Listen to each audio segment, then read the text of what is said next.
दोस्तों, भारतीय सिनेमा में हर फिल्मों में कई तरह के किरदारों को जरूरी माना जाता है और ये किरदार ही हैं जिन्हें निभाकर सैकड़ों अभिनेताओं ने अपने करियर को संवारा और स्टार बन गए। बॉलीवुड फिल्मों में वर्षों से सपोर्टिंग रोल या सेकंड लीड का किरदार भी बहुत जरूरी रहा है। बात करें पुराने दौर की फिल्मों के बारे में तो ऐसे किरदार निभाने वाले अभिनेताओं को कुछ फिल्मों में मुख्य अभिनेताओं से भी अधिक तरजीह दी जाती थी। 90s के दौर में एक ऐसे अभिनेता ने बॉलीवुड में कदम रखा था जो आगे चलकर हीरो के दोस्त के रोल के लिए सबसे पहली पसंद बन गए। ऐसा अभिनेता जिन्हें देखकर कहा जा सकता है कि उन्होंने एक्टिंग में जो कुछ भी सीखा वो इसी तरह के किरदारों को निभाने के लिए ही सीखा था। उनका नाम है दीपक तिजोरी। नंबर में पॉपुलैरिटी के मामले में अक्षय कुमार और शाहरुख खान को भी टक्कर देने वाले अभिनेता दीपक तिजोरी का जन्म 28 अगस्त 1961 को मुंबई में हुआ था। दीपक तिजोरी की मां एक डांसर और रेडियो आर्टिस्ट थी। उनका यह सपना था कि उनके परिवार का कम से कम एक सदस्य सिनेमा के क्षेत्र में काम करे। दीपक तिजोरी अपने एक्टिंग करियर की शुरुआत करने की पहली प्रेरणा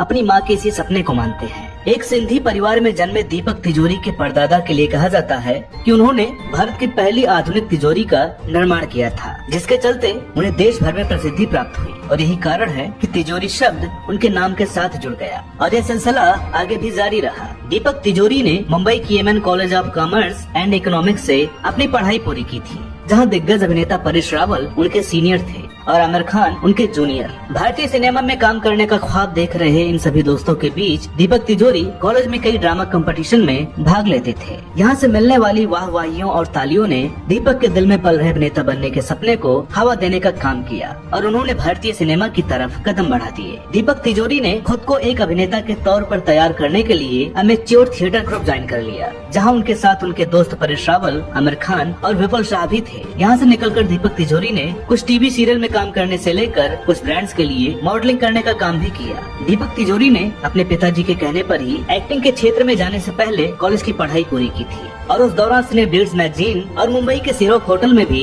काम किया ताकि एक्टिंग में बात न बनने पर दूसरा काम करने के लिए उनके पास अनुभव हो। लगभग 3 सालों तक छोटे मोटे काम करने के बाद और कई प्रोड्यूसर्स के यहाँ धक्का खाने के बाद दीपक तिजोरी को रमेश तलवार की फिल्म तेरा नाम मेरा नाम में सपोर्टिंग रोल मिल गया। यहाँ से चला दीपक का कारवां आगे एक दशक तक बदस्तूर जारी रहा, जिसमें मील का पत्थर साबित हुई फिल्म आशिकी। महेश भट्ट ने अपने इस फिल्म के लिए पहले दीपक तिजोरी को लीड रोल ऑफर किया था, जिसे उन्होंने स्वीकार भी कर लिया था। लेकिन शूटिंग शुरू होने से पहले महेश भट्ट की मुलाकात राहुल रॉय की मां से हुई, जहां राहुल रॉय को देखकर महेश भट्ट ने अपनी फिल्म का हीरो चुन लिया। दीपक तिजोरी को जब यह बात पता चली तो उन्हें दुख हुआ, लेकिन वो फिल्म से जुड़े रहे। इस फिल्म में उनके द्वारा निभाया गया हीरो के दोस्त का किरदार इतना लोकप्रिय हुआ कि उस समय के सिनेमा प्रेमी लोग उस किरदार की नकल करने लगे थे। दीपक तिजोरी को अब बॉलीवुड इंडस्ट्री पहचानने लगी थी और एक सहायक अभिनेता के रूप में उनकी एक छवि ने मूर्त रूप ले लिया था। फिल्म आशिकी से एक आउटसाइडर के तौर पर बॉलीवुड में आए दीपक तिजोरी को महेश भट्ट के रूप में एक मार्गदर्शक भी मिल गया था, जिन्होंने आगे दीपक को अपनी फिल्म दिल है कि मानता नहीं और सड़क में भी काम दिया।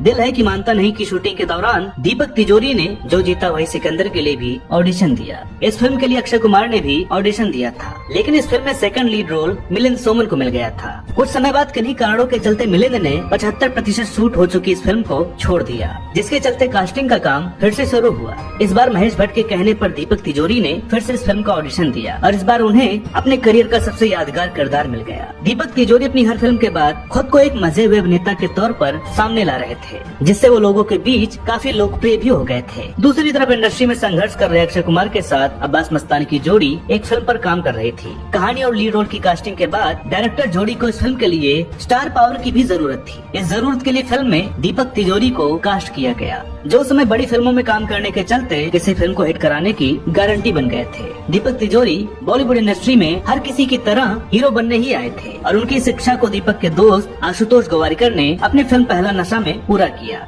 जिसमें इनके साथ रवीना टंडन और पूजा भट्ट ने भी काम किया था। इस फिल्म में शाहरुख खान और आमिर खान भी नजर आए थे, लेकिन दर्शकों ने इस फिल्म को पसंद नहीं किया, जिसके चलते दीपक तिजोरी का हीरो बनने का सपना इसी फिल्म के साथ ही खत्म हो गया। लीड रोल भले ही नहीं मिल रहे थे, लेकिन सपोर्टिंग रोल के जरिए दीपक का करियर अभी चल रहा था, जिसमें उन्होंने कभी हाँ कभी ना, बादशाह और गुलाम जैसी फिल्मों में काम किया था। लेकिन समय के साथ साथ दीपक तिजोरी एक ही तरह के काम करने से तंग आ गए थे और डायरेक्टर बनने का निर्णय ले लिया। अपनी दूसरी पारी की शुरुआत दीपक ने उप्स नाम के फिल्म से की, जिसे अपने कंटेंट की वजह से सेंसर बोर्ड द्वारा मान्यता नहीं मिली और कुछ समय बाद ऐसा हुआ तो दर्शकों ने इस फिल्म को पूरी तरह से नकार दिया। लेकिन यह फिल्म अभिनेत्री मिंक बरार के करियर की एक महत्वपूर्ण फिल्म मानी जाती है। इसके बाद दीपक तिजोरी ने फरेब, खामोशी, टॉम, डिक एंड हैरी जैसी कंट्रोवर्शियल और असफल फिल्मों का निर्देशन किया। दीपक तिजोरी ने कुछ टीवी सीरियल्स भी प्रोड्यूस किए हैं, जिनमें रिश्ते, सैटरडे सस्पेंस और एक्स जोन का नाम शामिल है। इसके अलावा दीपक बिग बॉस के एक सीजन में सलील अंकोला की जगह शामिल हुए थे, जहाँ कुछ समय बिताने के बाद जब वे बाहर आए तो इस शो को लेकर कई बातें सामने रखी, जिनमें साफ नजर आ रहा था कि उन्हें यह शो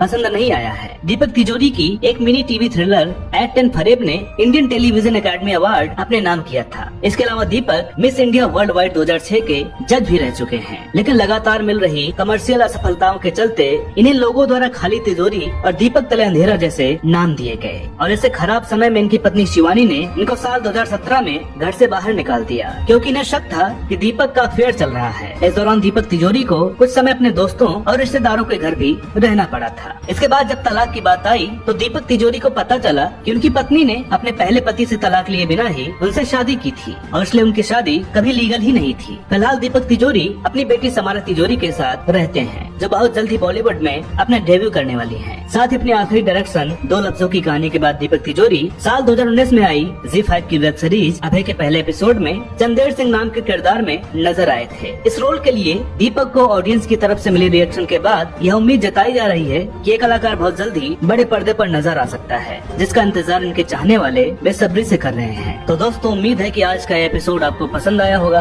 वीडियो अगर अच्छी लगी हो तो प्लीज इसे लाइक करें, शेयर करें और चैनल पर नए हो तो प्लीज इसे सब्सक्राइब जरूर करें।